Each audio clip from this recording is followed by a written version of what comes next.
Well, hello. How have you been, friend? It's been quite some time. You on your way to Jerusalem? Well, let me tell you, this week's been quite crazy. You haven't heard then. Well, I've got quite a story to tell. You want to hear it? Yeah, I'm still a soldier. But let me tell you what's happened in Jerusalem this week. It all started when I was at guard duty at the gate. And while I was there, a ruckus was happening. And I went down because some guys were taking a donkey and this colt from this area. When I got there, these guys came by and I grabbed one of them and I said, "What's going on?" And he said, "I've been chosen. I'm so lucky. I've been chosen. They're going to use my animals." And I said, "What?" He goes, "I can't wait to tell my wife and kids." And he just ran off. And I was like, oh well, I'm not sure. At least they're not fighting anymore. So I went back over to the gate and was standing there, and some people started to show up. First it was 10, then 20, then 50. And I went to find my captain. I said, "Guys, there's like people showing up at the gate. We need some crowd control down there." He goes, "What do you mean?" I was like, "There's hundreds of people showing up at the gate." And so he sent some more guys down, and I went down there to find out what was going on. And people were like, "He's coming." And I was like, "Who's coming?" This Jesus character. And I was, Jesus is coming. And more people showed up. There was hundreds of people by this time. And they were lining the streets, and they were all talking. And all of a sudden, everybody's like, "There he is, there he is, he's over there." And I turn around, and I don't know what I was expecting, but it wasn't what I saw. It was a man on a donkey, followed by a group of guys, and these people were going crazy. I don't know who this guy was, but as he got closer, these people started taking blankets and laying them down on the ground so this donkey and this guy could walk on them.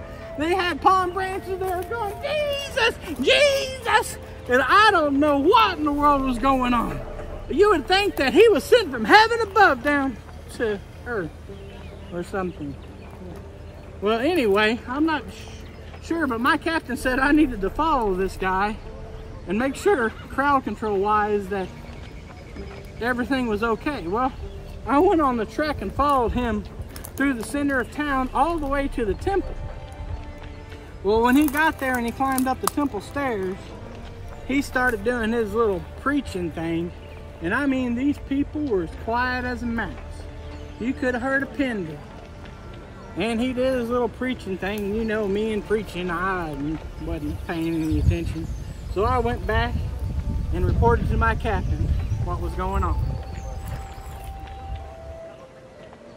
So I report back to the captain, and he tells me that he would like for me to follow this Jesus character around the next few days. And I tell him that I hear that he's going to be back at the temple tomorrow. He sounds like that's the place I need to be. Well, I say, "I've got tomorrow off. Do I get paid a little extra for this?"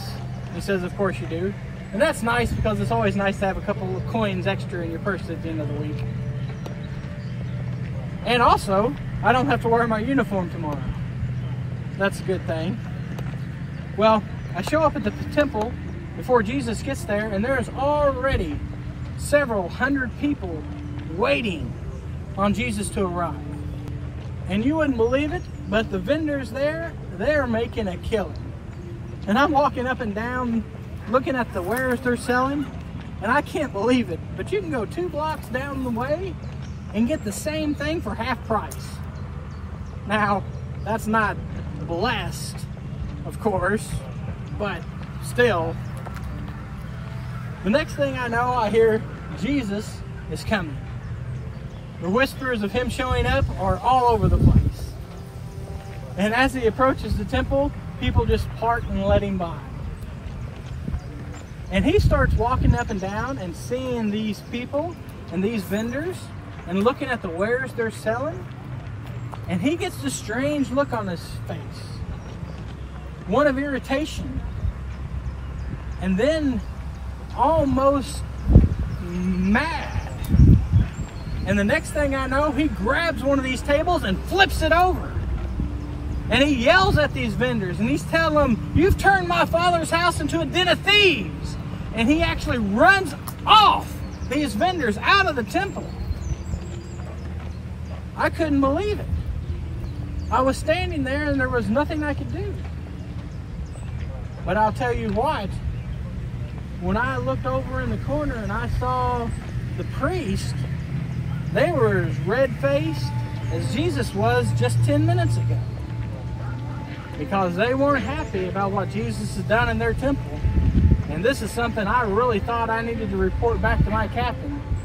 Because, well, Jesus, this guy could be a troublemaker. So I reported to my captain what Jesus had done at the temple. And he said I needed to report there the next day and make sure I was in uniform this time.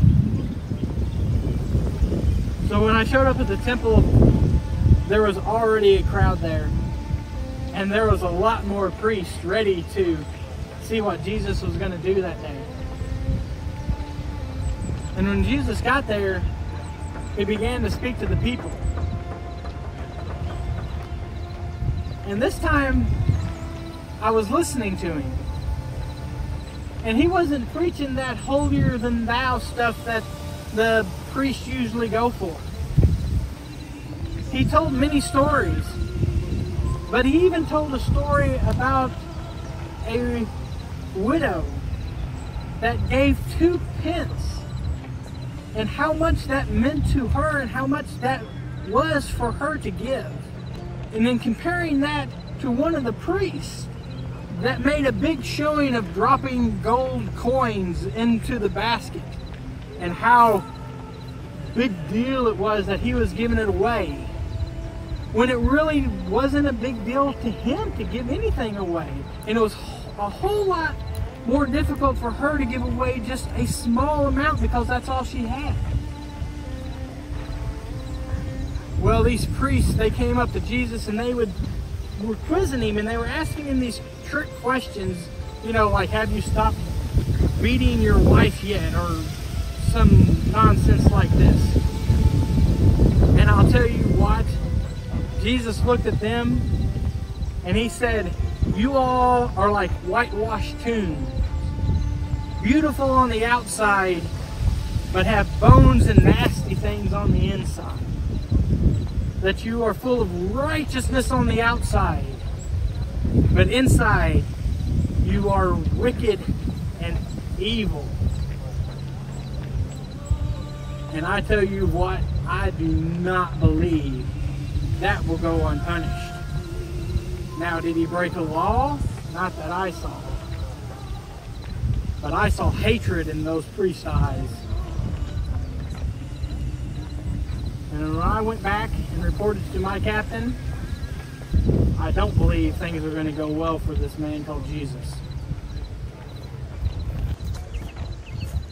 So, I reported back to my captain, and he said I needed to be back at that temple because there's going to be nothing but trouble. So I went back to the temple on Wednesday, and Jesus didn't come back. So I stood around and I waited to see what was going to happen. And the guards talk. And I heard a rumor that the priests were talking to one of his followers. And they were going to pay him some, I guess, good sum of money to find out where Jesus was staying. Well, I don't know. But I returned Thursday, and once again, Jesus didn't come back to the temple. But I did find out that yes, they did have a person that was going to come back tomorrow evening and tell us where Jesus is staying. Because they had come up with charges of blasphemy. They're saying that this Jesus character is saying stuff that is not true. Well, I haven't heard anything that he said that's not true. He may have upset some people, but I don't know. My captain told me that I was assigned to go with the group of people that was going to arrest Jesus. And so a little bit after lunch on Friday, we all get together, and the guy has reported that they're going to meet for supper to have this feast for Passover. And they're going to eat, and then after they eat, he's going to come to us and show us where they're going to have a meeting or a prayer visual or something. And that's where we're going to arrest Jesus. So later that evening, this guy named Judas, he shows up, and we follow him out to Gethsemane. And so we go up to Gethsemane, and Judas goes out in front of us, and he says he's going to greet Jesus. And so when he walks around the corner and we follow in behind him, he is giving Jesus a greeting. And when we step around, one of the men draw a sword and run towards one of our men and swipe down. And I think, oh my gosh, this is going to be a bloodbath, because we are trained soldiers and they have drawn a weapon against us. Jesus immediately steps between the two guys and holds up his arms and says, wait, hold it.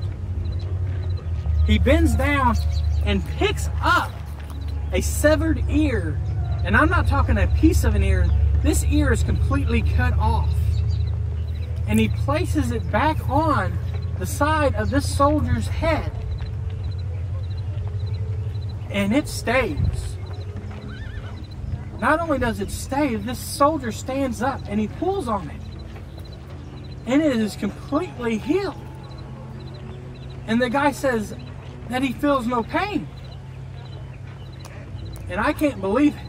And I'll tell you, I believe the only reason we didn't attack or arrest these men is because we would have to explain what we just saw.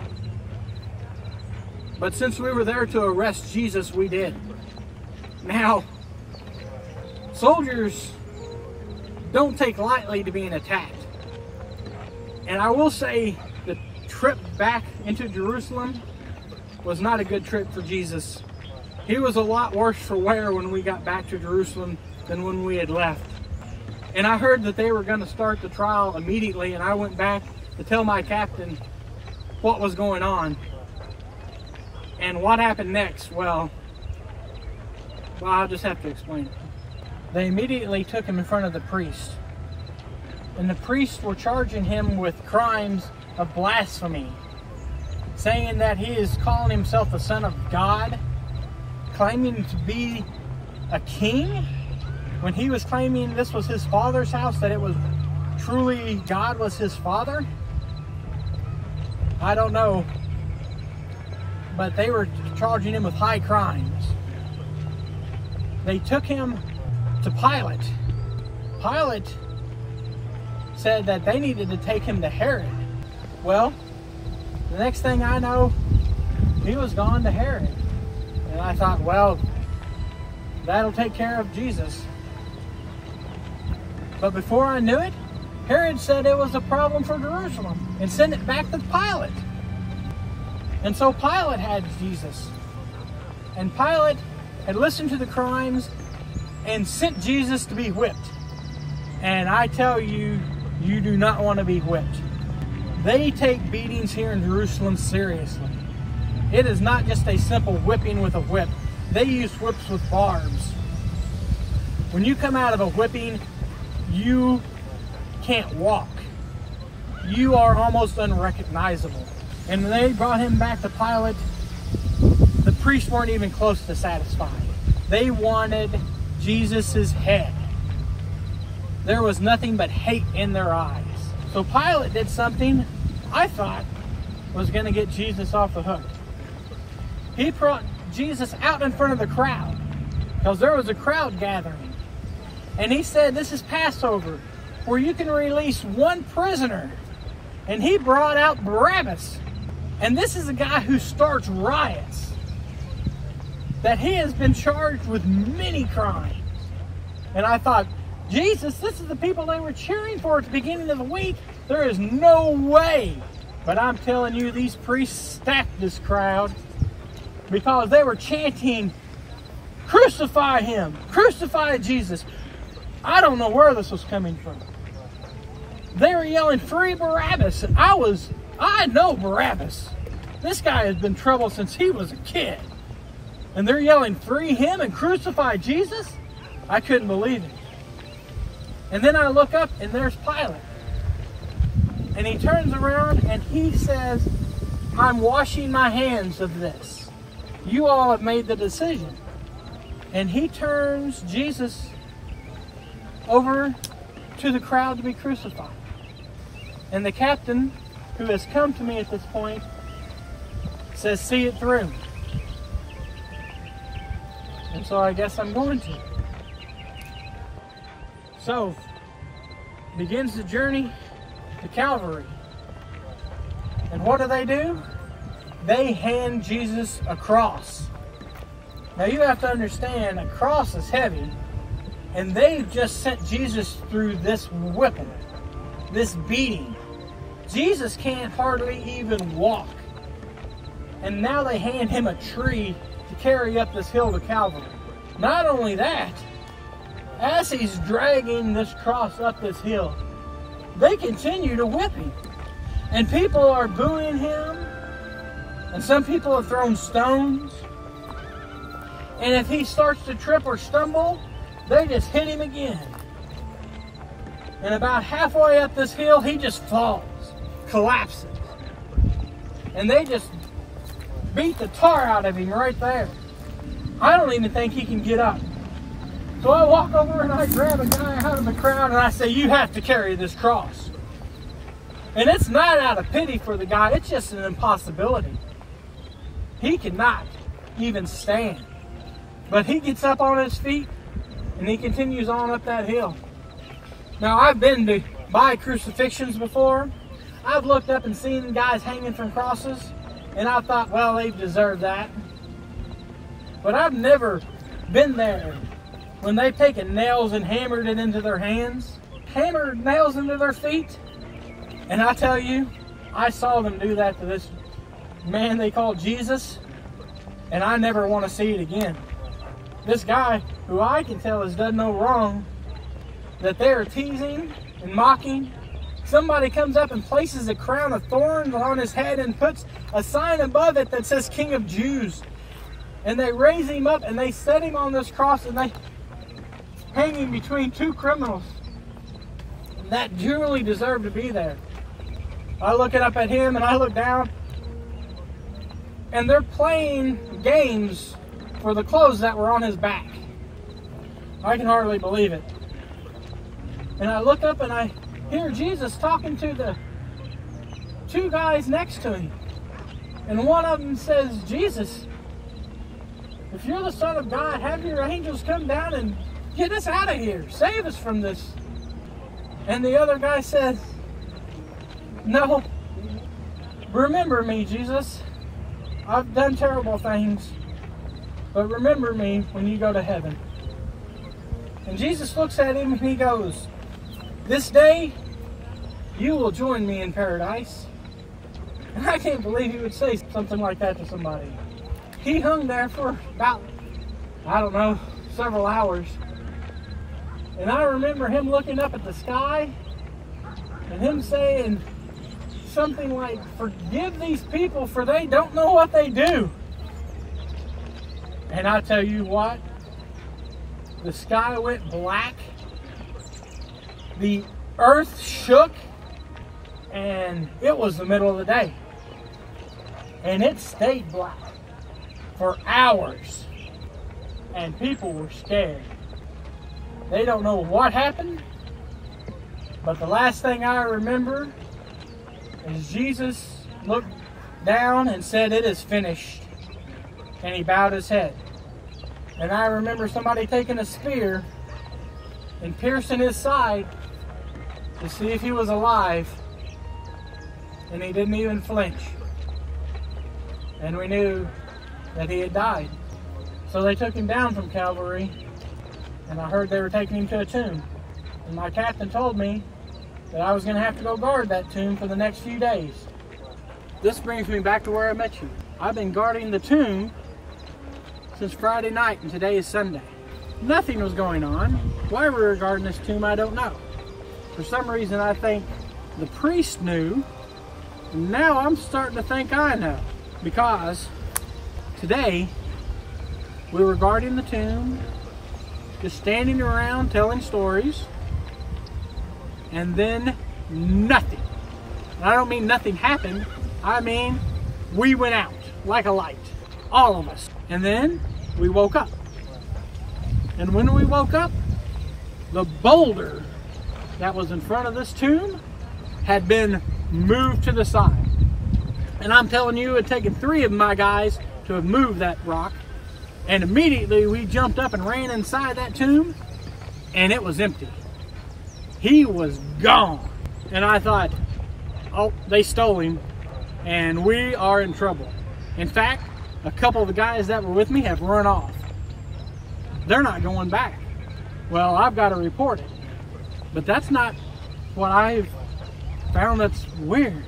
When I was leaving the tomb area, a couple women were coming. And I hid behind those trees over there. And when they approached the tomb, something or this light, I couldn't tell what it was, approached them. And I don't know what was said or what was done. But the next thing I knew, those ladies were hooping and hollering. And they come running past me, screaming and yelling that he's alive, he has risen, that he is back, and I could not believe how fast they were getting back to town. And I will tell you, I don't doubt it, because I believe that this person called Jesus is the Son of God, and he has risen from the dead. And when I go and report this, they are not going to be happy.